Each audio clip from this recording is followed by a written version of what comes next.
पहले हमारे दर्शकों को बता दीजिए कि the Bombay art society artist के लिए क्या करती है, किस तरह प्रमोट करती है, थोड़ा उस बारे में।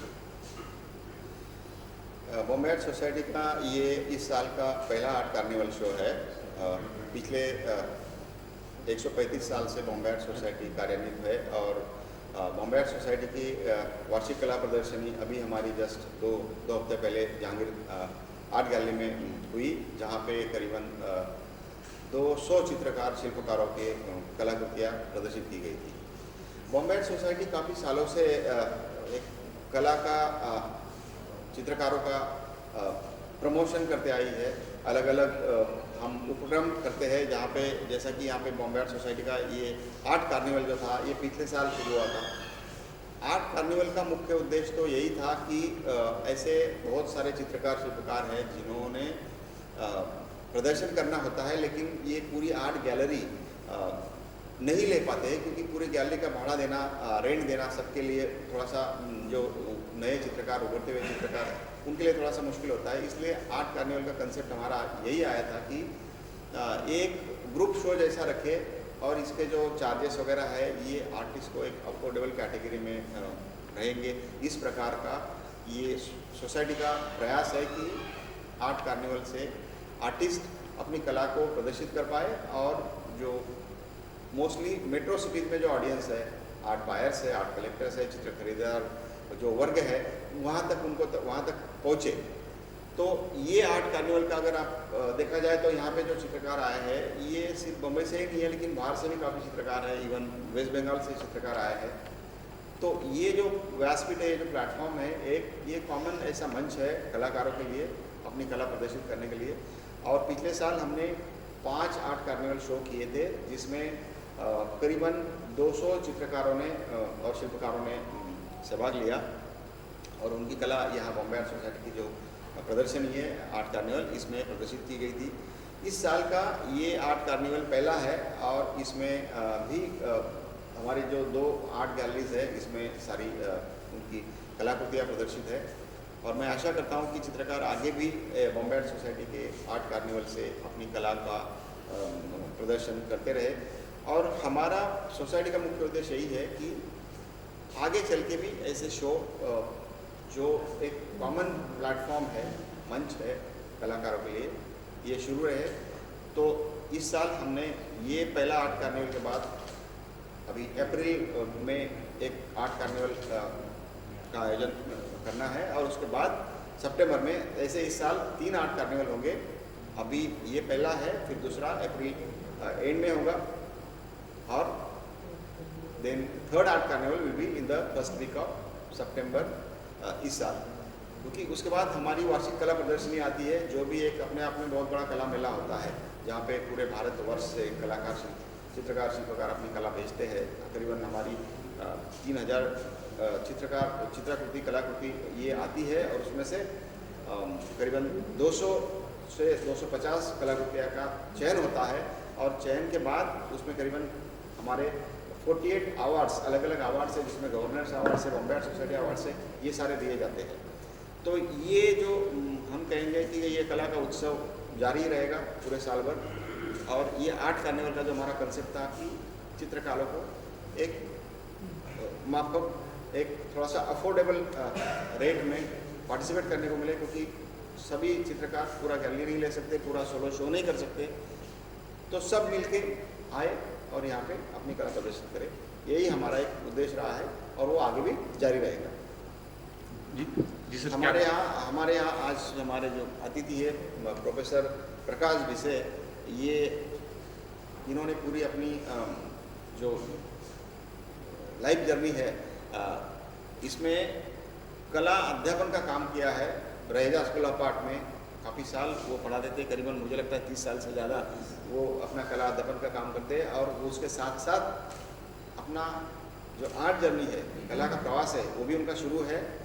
ऐसे सीनियर चित्रकार प्राध्यापक जिन्होंने जनरेशन्स तैयार किए हैं, जनरेशन ऑफ आर्टिस्ट तैयार किए हैं, वो हमारे साथ आज है।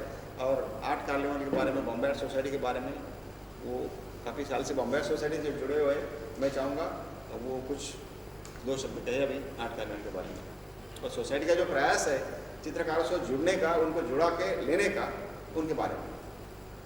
जी अभी जो बॉम्बे आर्ट सोसाइटी के प्रेसिडेंट राजेंद्र जी पाटिल, उन्होंने बॉम्बे आर्ट सोसाइटी का जो 130 ईयर का जो पूरा प्रवास है, ट्रैवलिंग है, उसका शॉर्ट में सर्वे किया। फिर 2 वीक के पहले ही बॉम्बे आर्ट सोसाइटी का एनुअल एग्जीबिशन हुआ, उसमें काफ़ी अवार्ड थे।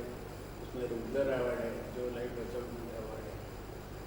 और बॉम्बे आर्ट सोसाइटी का जो शुरू से ही जो ट्रैवलिंग है, जो प्रवास है, तो ब्रिटिश टाइम ये स्कूल ऑफ आर्ट और बॉम्बे आर्ट सोसाइटी, ये स्कूल ऑफ आर्ट से जो आर्टिस्ट आज जो बता रहे थे काफी वर्ल्ड जो ऑल ओवर इंडिया के जो आर्टिस्ट हैं, जो उनको प्लेटफॉर्म देना एक बहुत बड़ी बात है। और अफोर्डेबल उनको जो एक्सपोजर मिलना चाहिए वो बॉम्बे आर्ट सोसाइटी का है। और उसके लिए जो प्रेसिडेंट है वो आर्ट फेस्टिवल से काफ़ी जुड़े हुए हैं। उनका India art festival all over Delhi, Bangalore, Mumbai, उससे भी वो ज़्यादा से ज़्यादा ये जो क्रिश्चियन मिसेस राजेंद्र पाटिल जो कर रही है जो आर्ट के लिए, उतना कम बात नहीं।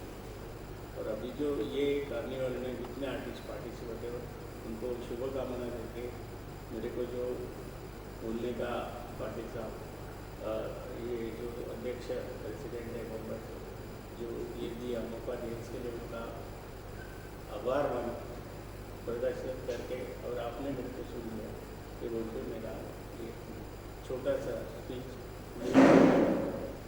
जी सर, मैं ये आपके अनुभव जानना चाहूँगा कि आपके पास बहुत बड़ा अनुभव है। ये अनुभव जानना, शुरुआत में काफ़ी लोग आर्ट्स उनको चाहिए, आर्ट्स करना चाहते हैं लेकिन करते नहीं है। अमुक समय हो जाता है जब कुछ बूढ़े हो जाते हैं, पैसे से कमा लिए होते हैं, तब उनको अपने अंदर की जो कला है बाहर आती है कि अब हमें आर्ट्स करना चाहिए। ऐसे लोग को किस तरह से आप मोटिवेट करेंगे? क्या उनको करना चाहिए, आप आर्ट में आना चाहिए? देखो म्यूजिक जो है क्लासिकल म्यूजिक, वो लोग रोज सा लगाते हैं, सा रे ग म को। वैसा आर्टिस्ट ने भी रोज उसके लिए रियाज करने चाहिए, चाहे वो स्कल्पटर हो, ग्राफिक प्रिंटर हो, उसके लिए कुछ नया खोज रहेगा नहीं चाहिए, तो ये प्लेटफॉर्म आपको मिल सकता है। जी हाँ, क्योंकि लकीली मैं सब यूरोप म्यूजियम घूम के आया, पेरिस आया, रोम आया, एम्स्टर्डम आया, तो उन लोग का देखेंगे तो पूरा इन्फ्लुएंस अपने ऊपर भी है, क्योंकि ब्रिटिश टाइम से, क्योंकि इसका एस्टेब्लिश 1888 में हुआ। अभी 130 ईयर का एक बड़ा ट्रैवलिंग है, और ये 3rd 4th जनरेशन चला रही है। तो अभी प्रॉब्लम क्या है कि जितने भी स्टूडेंट है नए, उनको लगता है कि झट से मेरे को एक्सपोजर मिलना चाहिए, तो उसके लिए पूरा ग्रेजुएशन के बाद कुछ काम करना चाहिए, तो कुछ स्टाइल आएगा। हाँ, तो फिर एक्सपोजर एकदम आप शॉर्टकट ढूंढेंगे तो बहुत बड़ा प्रॉब्लम है। जो कला के लिए किया है, ये भी बहुत अपनी भारतीय कला के लिए, भारतीय चित्रकारों के लिए अभिमान, एक थोड़ा सा प्राउड मोमेंट है। बट यही होता है ना कि शुरू में आपको जो एनकरेजमेंट होता है वो बहुत इम्पोर्टेंट है। शुरू में ये सब मिलना उस टाइम तो और भी मुश्किल था। अभी तो चलो ढेर सारी गैलरीज हो गई है, ढेर सारे और ऑनलाइन प्लेटफॉर्म्स है, सोशल मीडिया है, बट उस टाइम ये सब कुछ नहीं था, इंटरनेट नहीं था। आपका जो डिपेंडेंस था ओनली गैलरीज पे था, एग्जीबिशंस पे था, संस्थाओं पे था। तो ये अभी हम लोग बॉम्बे आर्ट सोसाइटी में यही एक हमारी ये है उम्मीद है कि ये हम शुरू रहे और ज़्यादा से ज़्यादा चित्रकारों के पास, शिल्पकारों के पास पहुँचे, उनको यहाँ मुंबई जैसे महानगर में लाए और उनकी कला प्रदर्शित करें। Thanks sir. नितेश सोमपुरा है और यहाँ पर मेरी 2 पेंटिंग्स लगाई हुई है। दोनों पेंटिंग्स जो है वो आबू दिलवाड़ा में जो मंदिर है उसके बारे में है। ये जो आप पहली पेंटिंग देख रहे हैं वो एक्चुअली जो मंदिर जो बने हैं वो तो सफ़ेद पत्थर से बने हैं, लेकिन मंदिर में जो कार्विंग है उसकी जो रिचनेस है, वो रिचनेस को दिखाने के लिए मैंने पर्पल कलर का यूज़ किया है, जिससे एक यूनिक पिक्चर बनता है जो कि आप पेंटिंग में देख सकते हैं, जैसा कि कहीं नहीं देखा जाता। दूसरा जो पेंटिंग है वो दिलवारा टेम्पल का डोम। जब भक्त अपनी भक्ति करता है तो उसे कई चमत्कार के अनुभव होते हैं, उसे कई अनुभव ऐसे होते हैं जिसमें उसे अलग अलग तरह की लाइट दिखती है, भगवान के अलग अलग स्वरूप दिखते हैं। तो ये सारी भावनाएं अलग अलग कलर के रूप में मैंने इस पेंटिंग में प्रस्तुत की है। ये मंदिर भी वाइट है टोटल, लेकिन उसमें अलग अलग कलर से एक कैलिडोस्कोपिक विजन जो भक्तों को मिलता है वो मैंने प्रेजेंट किया है। उसके अलावा मैं बॉम्बे आर्ट सोसाइटी और राजेंद्र पाटिल जी का बहुत बहुत आभारी हूँ कि उन्होंने ये आर्ट कार्निवल का ऑर्गेनाइजेशन किया है, जिससे नए आर्टिस्ट को भी प्रमोशन मिलता है और उसके अलावा जो ऑडियंस है, जो देखने वाले हैं, उनको भी अलग अलग आर्टिस्ट का के पेंटिंग्स एक ही जगह पर देखने को मिलते हैं। धन्यवाद। माझं नाव महेश वाघमारे, मी सोलापूरचा आहे आणि मी कलर पेन्सिलमध्ये काम करतो आहे। आत्ताशी माझी जर्नी चालू झाली आहे, त्याच्यामध्ये मला अजून खूप काही करायचं आहे, तर आत्ताची माझी सुरुवात आहे, तर बघू काय पुढे अजून इम्प्रूव्हमेंट करायचं चालू आहे। तरी माझं पहिलंच एक्झिबिशन आहे मुंबईत, आणि कसा सपोर्ट भेटतो बघू। थँक्यू। आणि पेंटिंग वाले नमस्ते, मेरा नाम निधि शर्मा है और मेरी पेंटिंग है एक्रेलिक ऑन कैनवस जिसका नाम मैजिकल फॉरेस्ट है। जब भी हम किसी भी जंगल में ऐसे जाते हैं तो मुझे बचपन से बहुत शौक था परियों का और इन चीज़ों का, तो मेरे को यही मन में आता था कि मैं जंगल में जाऊंगी तो मुझे परियां मिलेंगी, मेरे को जुगनू दिखेंगे और मुझे बहुत रंग बिरंगे फूल दिखेंगे। तो मेरा बचपन पहाड़ों में बहुत गुजरा है और उसी वजह से मैंने ये अपने बचपन का एक दृश्य इस पेंटिंग में दर्शाया है, जो कि मैं मैजिकल फॉरेस्ट इसलिए कहती हूँ क्योंकि मेरे अंदर जो बच्चा है वो अभी भी जिंदा है। वो कहता है कि शायद मैं यहाँ पे बैठूँ तो मेरे पास परियाँ आएंगी या यूनिकॉर्न आएगा या जो भी है, और मुझे मेरे मन को सुकून देकर जाएगा। Okay ma'am. कुछ बोलना चाहेंगे आप अपनी पेंटिंग बारे में? हाँ, मेरा नाम भाग्यश्री वाडकर, मेरा MFA हुआ है क्रिएटिव पेंटिंग में, और यहाँ पे ये प्रदर्शनी में मेरे ये 2 पेंटिंग्स लगे हुए हैं।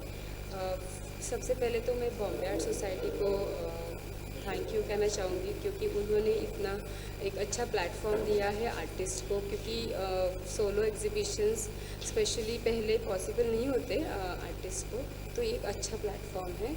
और ये 2 मेरे पेंटिंग, इसमें मैंने अपना जो बचपन जहाँ पे मैंने बिताया, जो मेरा नेटिव प्लेस है which is from coastal region of Maharashtra, तो वहाँ के ये पेंटिंग्स, वहाँ के जो फॉर्म्स हैं like mountains, then this coconut trees and boats, तो ये सब मुझे ऐसे लगता है कि ये जो सारे नेचुरल फॉर्म्स है वो मेरे दिल के काफ़ी करीब है।